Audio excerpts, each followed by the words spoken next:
मैं डॉक्टर सत्यपाल बागला, पूर्व सैन्य समाज जिला अध्यक्ष शामली उत्तर प्रदेश निवासी एवं all social crime and anti corruption organisation का राष्ट्रीय अध्यक्ष। आज मुझे सो अवसर मिला कि मैं पवन कुमार कवि जी से भेंट करने के लिए आया हूँ। पवन कुमार जी नमस्कार। नमस्कार नमस्कार। कहिए साहब, कैसे हैं आप? ठीक है, और बताइए। अब जैसे मैंने आपके पटल पर देखा है कि आप काफ़ी दिनों से समाज सेवा का कार्य कर रहे हैं, तो उसमें इस समाज सेवा में जो पटल सैन पटल लिखा है, जो फेसबुक पर भी आप चलाते हैं, इसमें आपकी क्या भूमिका है? नहीं, आप पटल मतलब शायद डिजिटल सैन भारत परिवार फेसबुक पटल की बात कर रहे हैं। हाँ जी। मैं उसमें सप्ताह में 2 बार लाइव वीडियो कार्यक्रम कराता हूँ। एक बृहस्पतिवार को रात को 8:30 बजे और रविवार को शाम को 7 बजे। बहुत बहुत खुशी की बात है साहब। तो इनके माध्यम से मैं चाहता हूँ कि हमारा सैन समाज कुछ जागृत हो जाए, कुछ सामाजिक चर्चाएं करने लगे, आप अपने विचार प्रस्तुत करें, दूसरों के विचार सुने। तो सैन समाज को जागरूक करने के लिए आपके क्या क्या कोई नियम है, या इसमें जो आप सदस्य बनाते हैं या पटल पर देखा है सदस्यता ग्रहण करें, उसमें कुछ शुल्क है या अवैध बिना शुल्क है? दरअसल ये जो डिजिटल सैन भारत परिवार फेसबुक ग्रुप है, ये पिछले 12-13 साल से चल रहा है। धन्यवाद। और ये रोहतक से पवन कुमार कछवाहा जी हैं, पवन कछवाहा, उन्होंने बनाया था। वो भी इसके एडमिन है, मेन तो वही है। मैं इस ग्रुप में एडमिन हूँ, तो मैंने ये 2 स्तंभ चालू कर रखे हैं। इसमें ग्रुप में सदस्यता निःशुल्क होती है, जैसा फेसबुक ग्रुप होते हैं, इसमें कोई शुल्क नहीं है। लेकिन यह है कि सैन समाज के ही जो कार्य करते हैं, जो सैन समाज वालों को इसमें सदस्यता दी जाती है।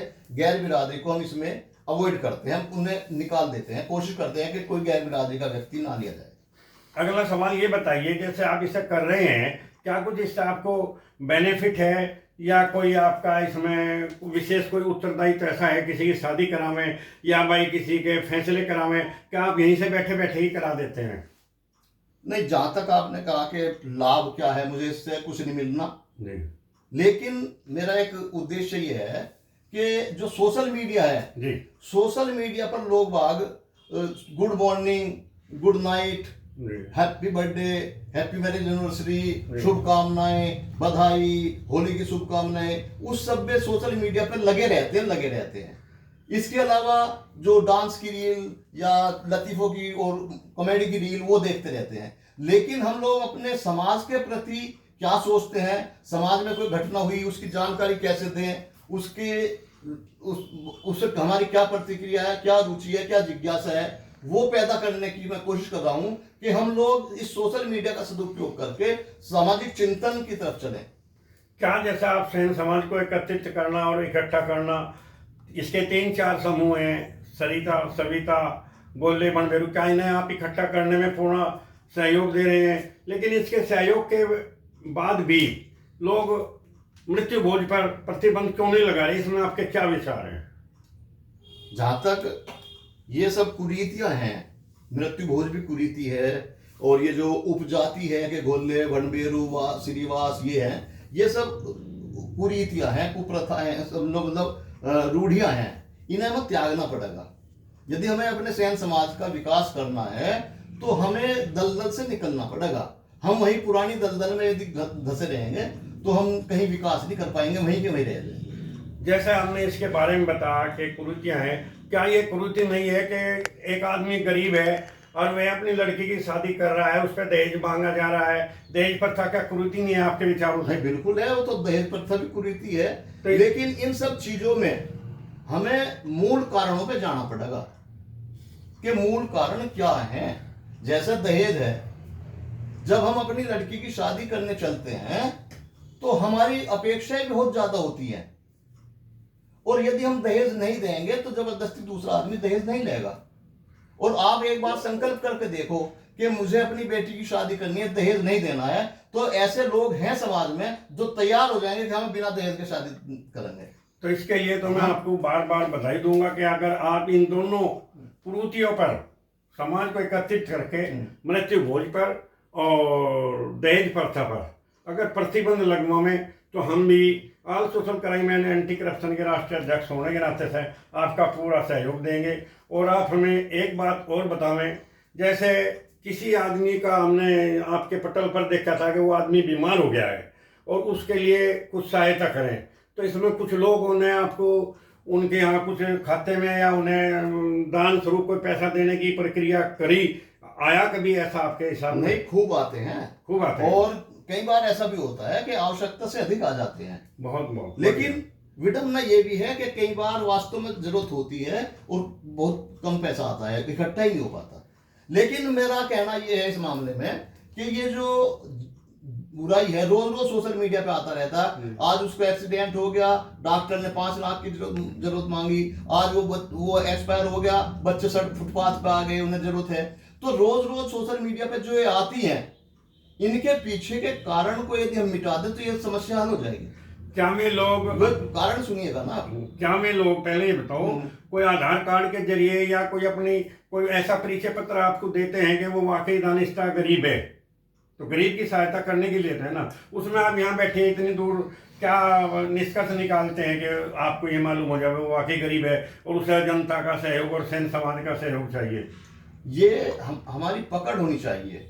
यदि हम यहाँ बैठे हैं तो यदि हम एक्टिव नहीं हैं तो हमारे से तीसरे मकान वाले की क्या स्थिति है, वो गरीब है या अमीर है, उसकी समस्या क्या है, उसे हम सहयोग करें ना करें हम ये भी नहीं पता कर सकते। लेकिन यदि आप एक्टिव हैं तो आप दूसरे प्रांत के दूसरे आदमी की भी जानकारी निकाल सकते हैं। कम से कम मुझे तो इतना वो है कि यदि कहीं किसी इलाके में कोई घटना होती है तो मैं उसकी तह तक पहुंच जाता हूँ। तो एक बार ऐसा हुआ था कि सोशल मीडिया पे एक आई खबर कि हमारे फला अशोक है उर्फ आशु है, उसको जो है दबंगों ने पीट दिया। जी। तो जैसे तैसे करके मैंने उसका मोबाइल नंबर पता किया, उस आशु का, वो रेलवे में ड्राइवर था, उससे बात की मैंने, तो उसने असलियत बताई कि जिन हमें किसी हमने ही उन्हें पीट दिया। मेरे साथ मेरे मिलने वाले 200 आदमी आ गए थे, कुछ बिरादरी के कुछ गैर बिरादरी के, उनको ज्यादा चोट लगी है और वो ही माफी मांगने को तैयार है। तो मगर तू कहाँ जा रहा, कहने लगे मैं डॉक्टरी कराने जा रहा हूँ, शायद जरूरत पड़ जाए। लेकिन फिर मैंने बात पूछी, डॉक्टरी करा ली, कहने लगे डॉक्टरी में कुछ नहीं है, मैं था ही नहीं, ऐसा कुछ है नहीं। लेकिन उन्होंने माफी मांग दी और किस्सा खत्म हो गया। तो कई बार झूठी भी मतलब बढ़ा चढ़ा के लोग भेज देते हैं, तो उसका हम पता कर सकते हैं यदि हम चाहें तो इसमें हमने जो आपके पटल पर देखा गया है कि ज्यादातर अधिकांश आप आदमियों के ही बारे में, आदमियों के संगठन के बारे में, सैन्य समाज के बारे में, लेकिन मातृशक्ति के बारे में बहुत कुछ कम देखने में आया। मातृशक्ति का इंटरव्यू नहीं लेते या मातृशक्ति आपके साथ उसमें सैन्य समाज में कार्य नहीं करती, तो मातृशक्ति को आगे बढ़ाने के लिए आपके क्या विचार हैं? नहीं, जहाँ तक इसमें 2 कार्यक्रम है, बृहस्पतिवार का, एक रविवार का। रविवार के कार्यक्रम में महिलाएं आई हैं, खूब आई हैं, लेकिन बृहस्पतिवार के कार्यक्रम में तो पुरुष ही आए हैं, क्योंकि जो एक्टिव होंगे, जो बढ़ते, जैसा हमने लाइव खोल रखा है, बृहस्पतिवार का लाइव होता है, अब उसमें जो व्यक्ति उसमें एडिक्वेट भेजेगा कि मुझे स्क्रीन पे बुलाइएगा, ऐड कीजिएगा, तो तभी तो करेंगे। अब 1-2 आती हैं लेकिन वो रिक्वेस्ट नहीं भेज पाती है, भेजती हैं तो उनका इंटरनेट काम नहीं करता, मतलब। लेकिन हमारी तरफ से ऐसा कोई परहेज नहीं है। जैसा आप इतना अच्छा प्रोग्राम कर रहे हैं और लाइव भी चला रहे हैं, जैसा आपका या हमारा ये जिला शामली है, इस जिले शामली में बगैर लाइव करने के कभी कोई ऐसा ओरिजिनल प्रोग्राम भी किया है जो जिसमें आपने बाहर के आदमी बुलाए हो, देश विदेश के, या कोई किसी संस्था का या किसी सैन्य समाज का? नहीं, एक आदमी तो आयोजन नहीं कर सकता, ठीक, संस्था से होता है। और संस्थाओं ने पहले कराए हैं, जैन स्थानक में कार्यक्रम हुआ है और पहले और भी बड़े बड़े कार्यक्रम हुए हैं, लेकिन अब लंबे समय से कोई ऐसा कार्यक्रम नहीं हुआ जैसे सैन्य समाज का सम्मेलन कहते हैं, बाहर के लोगों को बुलाया गया हो, फिलहाल नहीं हुआ। जैसे आपने बताया कि सैन्य समाज के लोग ही जुड़े हैं, लेकिन सैन्य समाज भी तो भारत में है, क्या भारतीय लोग, जैसे 15 अगस्त आ रहा है, उसके बारे में आपको कोई ऐसी सूचना दें या कोई ऐसा वो दें, तो क्या उसे आप ऐड नहीं करेंगे? नहीं, सूचना से मतलब क्या है, अभी जो है मैं आपको जानकारी दे दूं कि नोएडा में तिरंगा यात्रा निकालना है सैन्य समाज, बड़ी यात्रा। वही मैं कह रहा हूं। तो यदि ऐसा कोई कार्यक्रम हो रहा है तो उसका प्रचार प्रसार होना चाहिए, उसमें क्या दिक्कत है? इसमें ही आपकी बहुत बहुत बधाई, और इन्हीं शब्दों के साथ में मैं आपका हार्दिक अभिनंदन करता हूँ। जय हिंद, धन्यवाद।